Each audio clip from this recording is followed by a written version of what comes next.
Na mapalaya yung aking kliyente, Vice Mayor Parojino, kasi ayon sa batas dapat i-charge mo within 36 hours. Otherwise, she should be set free. So we will demand that. And pagka ayaw ng police, well, we will have to file the necessary charges upon consultation with the other lawyers, of course. Kasi as of now, I'm only representing Vice Mayor Parojino. Iko-confirm natin kung talagang ang arrest ay 6 a.m. ng Sunday at bibilangin natin from there. Ilang hours ba dapat, sir? Kung grave felony yan charge sa kanila, 36 hours. Yun ang maximum. Light felony is 12 hours, less grave is 24 hours. Are you going to demand the liberty of Vice Mayor Parojino tonight? Well, oo, nasa batas kasi yan eh.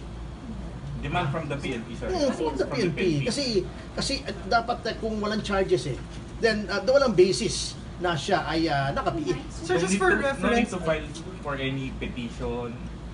Ay, then we'll have to wait kung may courts, ano? Kung wala pang charges until tomorrow, pwedeng mag-file ng petition for writ of habeas corpus.